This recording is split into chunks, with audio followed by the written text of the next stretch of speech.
Hello there, welcome to trading tiger. आज हम pre market analysis देखेंगे, वीकली, डेली एंड 15 मिनट का analysis देखेंगे।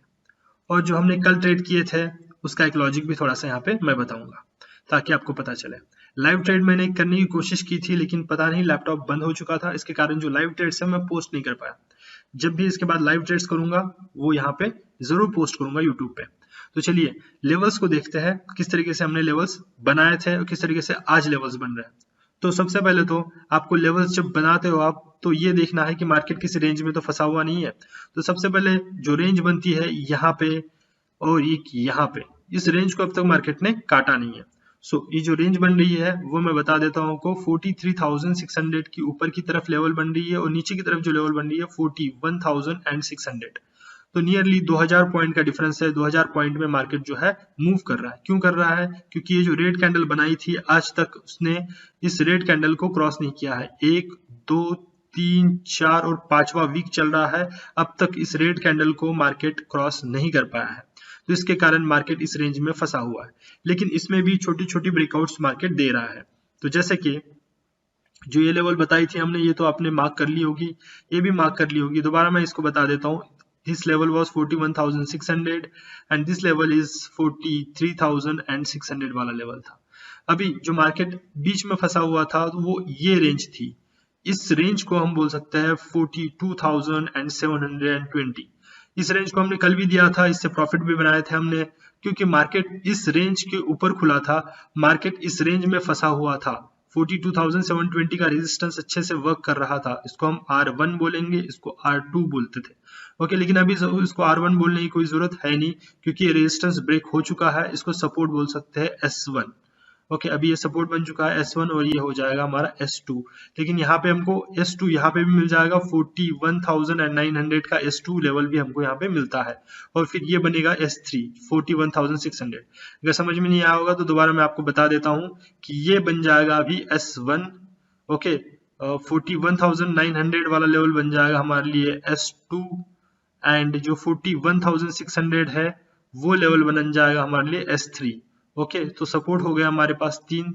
अब हुआ क्या था, ये रेजिस्टेंस जो था, ये जो रेजिस्टेंस था 41,600 का, कल जो रेजिस्टेंस था, सॉरी 42,720 का जो रेजिस्टेंस था उसको मार्केट ने ब्रेक करके ऊपर की तरफ खुला, मतलब गैप अप खुला था। जब गैप अप खुला मार्केट तो मुझे लगा कि ये मार्केट अपवर्ड ही सस्टेन करेगा और मेरा ज्यादातर व्यू था कि मार्केट अपवर्ड जाने वाला है, क्योंकि इस रेंज को ये दोबारा टच कर रहा था और मार्केट अपसाइड खुला और आपको एक अच्छा मूवमेंट अपसाइड को देखने को मिला मॉर्निंग के टाइम पे। ओके, तो चलिए अभी ये हो गया वीकली एनालिसिस। वीकली एनालिसिस के रेंजेस मैंने आपको मोटा मोटी बता दी। अभी मैं डेली एनालिसिस पे चलता हूँ और किस तरीके से रेंजेस बन रही है उसके बारे में मैं आपको यहाँ पे बताता हूँ। डेली एनालिसिस में आप देख सकते हो कि मार्केट ने कितनी बार इस लेवल को टच किया हुआ है। ये देखिए, ये लेवल यहाँ पे 1 बार, यहाँ पे 2 बार, यहाँ पे 3 बार। ओके, तो यहाँ पे थोड़ा सा माउस चला रहा हूं मैं तो हैंड राइटिंग का इशू हो सकता है। तो यहाँ पे 1 बार देखिए, यहाँ पे दूसरी बार टच किया, यहाँ पे तीसरी बार टच किया, यहाँ पे चौथी बार टच किया। तो 4 बार से 5 बार, यहाँ पे भी 1 बार हो चुका है। 5 बार मार्केट जिस रेंज को टच कर रहा है उसको अगर ब्रेक करता है तो उसके सपोर्ट बाद में जब ब्रेक करता है तो सपोर्ट होने के चांसेस बहुत ज्यादा होते हैं। तो ये सपोर्ट बन चुका था यहाँ पे।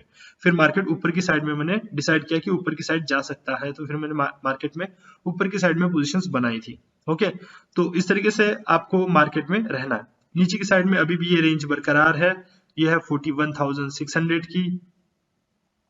ओके, ऊपर की साइड में अगर रेंजेस देखेंगे हम तो 43,600 की लेवल अभी भी बरकरार है। और अभी मार्केट जो है वो इस रेंज में खेल सकता है। ये रेंज, इस रेंज को मैं बता देता हूँ एग्जैक्टली ये कौन सी रेंज आएगी। अभी ये रेंज आएगी 43,150 के आसपास। ओके, तो यहाँ पे आपको थोड़ा सा अलर्ट रहना है। 43,000 पे ही अलर्ट रहिए आप तो सबसे पहले तो 43,000 पे, क्योंकि देखिए जब मार्केट लेवल्स होते हैं तो मार्केट लेवल्स होते हैं 500 एंड 1000। जैसे 43,000 हो गया, 42,500 हो गया, ये लेवल जो है वो मार्केट में बहुत अच्छे से काम करते हैं। ओके, 1000 वाले एंड 500 वाले, और जैसे हो गया 42,000 हो गया। सो ये लेवल्स बहुत अच्छे से मार्केट में काम करते हैं। इन लेवल्स के ऊपर आपको ध्यान रखना है। और दूसरी बात, प्रीवियस डे का हाई, लो एंड क्लोज भी आपको मार्क कर देना है। ये लेवल्स भी बहुत अच्छे से मार्केट में काम करते हैं। तो चलिए सामने बढ़ते हैं। अब हम चलते हैं 15 मिनट के चार्ट एनालिसिस पे और देखते हैं कि मार्केट किस तरीके से मूव कर रहा है। 15 मिनट के चार्ट एनालिसिस पे गए हम। यहाँ पे अभी मार्केट जिस तरीके से, यहाँ पे मैंने बोला था कि मार्केट अगर इस रेंज को ब्रेक करता है, यहाँ पे मैंने लिखा था R1 R2 ओके, रेजिस्टेंसेस बन रहे थे ये, और इसको भी R3 कंसिडर करके हमने बोला था कि अगर मार्केट इस रेंज के ऊपर खुलता है तो हो सकता है कि ये इसके लिए सपोर्ट बन जाए, और ये सपोर्ट बन गया, और फिर हमने यहाँ पे इन कैंडल्स में पैसा कमाया था। बाद में उसके बाद में मैं मार्केट में एंटर नहीं किया, क्योंकि अच्छे से हमको पैसा मिल गया था, तो उसको प्रोटेक्ट करना बहुत जरूरी है, क्योंकि हम साइडवेज मार्केट में घुस जाते हैं बाद में, और फिर वहां पे पैसा चला जाता है। जब आपको एक अच्छी मूवमेंट मिलती है उसमें पैसा बना लो और फिर बाजू हो जाओ मार्केट से। ओके, सो ये इसके पीछे का रीजन है। तो चलिए सामने बढ़ते हैं और देखते हैं कि किस तरीके से हम यहाँ पे और अच्छे से काम कर सकते हैं मार्केट में। तो ये 15 मिनट का चार्ट एनालिसिस हुआ है अभी, 15 मिनट का चार्ट एनालिसिस। अब मार्केट दोबारा खेलेगा, जहां तक मैं बोल रहा हूं कि मार्केट दोबारा खेलने की कोशिश करेगा, या फिर हो सकता है कि ये नए लेवल्स बना दिए, जैसे कि अभी नए जो हमारे सपोर्ट एंड रेजिस्टेंसेस होंगे वो हो जाएगा यहाँ पे 43,000 वाला, ये आपको एक रेजिस्टेंस मिल सकता है। ओके, और नीचे की साइड में आपको तो पता ही है कि ये जो लेवल है 42,720 का, ये मार्केट इस रेंज में अभी दोबारा जा सकता है, ऐसा मुझे लगता है, और इस रेंज में फंसा हुआ है। लेकिन अगर दोबारा एक ब्रेकआउट मिलता है आपको, मान लो कि नीचे की साइड में अगर मिल जाता है ब्रेकआउट, तो ये आपके लिए दोबारा एक रेजिस्टेंस की तरह वर्क कर सकता है। ओके, जो 42,720 वाला रीजन है वो आपको दोबारा एक रेजिस्टेंस की तरह वर्क कर सकता है। तो ये सारे लेवल्स मैंने आपको बता दिए। 15 मिनट का चार्ट एनालिसिस हमारा हो गया। अभी हम वर्ल्ड मार्केट्स की तरफ भी जाके देखते हैं कि वर्ल्ड मार्केट्स क्या कर रहे हैं। तो सबसे पहले तो हम जाते हैं SGX निफ्टी पे। आपको डालना है SGX निफ्टी गूगल पे। उसके बाद में SGX निफ्टी डालने के बाद में आपको SGX निफ्टी पे जो सबसे पहली साइट आएगी sgxnifty.org, उस पर जाना है, और फिर वहां पे जाने के बाद आपको देखना है वर्ल्ड मार्केट्स को।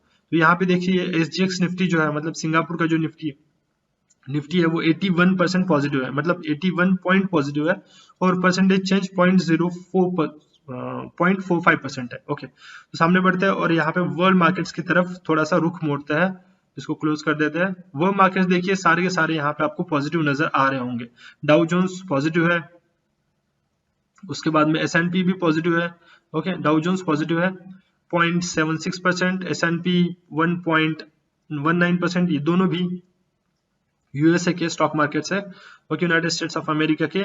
उसके बाद में निकाई जो है वो जापान का है। जापान का भी इंडेक्स आपको 1.33% अप दिख रहा होगा। हैंगसेंग जो है वो भी 1.82% अप है। उसके बाद में शंघाई कंपोजिट, ये हैंगसेंग और शंघाई कंपोजिट जो है ये चाइना के है। निकाई जो है वो जापान का है, ये भी पॉजिटिव है।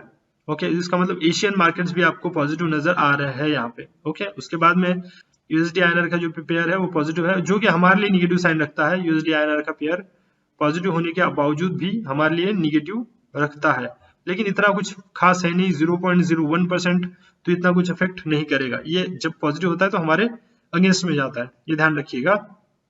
लेकिन अभी इतना कुछ फर्क नहीं पड़ेगा क्योंकि ये बहुत ही कम फ्लक्चुएट हुआ है। ओके, सामने बढ़ते हैं। ये हो जाने के बाद आपको कुछ नहीं देखना है। दूसरा तो बैंक के कंपोनेंट्स आपको देख सकते हो आप कि कौन कौन से, जैसे HDFC हो गया, ICICI बैंक हो गया, कोटक बैंक हो गया, ये कंपोनेंट्स आप देख सकते हो। इन कंपोनेंट्स के हिसाब से भी आप इसमें प्ले कर सकते हो बैंक निफ्टी में। लेकिन चार्ट में बहुत सारी चीजें पता चल जाती है, तो चार्ट्स के ऊपर ज्यादा रिलाई करिए, ना कि कंपोनेंट्स के ऊपर। कंपोनेंट्स के ऊपर एडवांस लेवल पे रिलाई कर सकते हो आप, लेकिन जब तक आपकी एक्यूरेसी 60% 70% नहीं हो जाती तब तक आप कंपोनेंट्स के ऊपर मत जाइए। एक साथ सारी चीजें आप नहीं देख सकते। इन लेवल्स को अच्छे से पढ़िए, आपको पता चल जाएगा कि मार्केट किस तरीके से वर्क करता है। So thanks for watching again, have a nice day.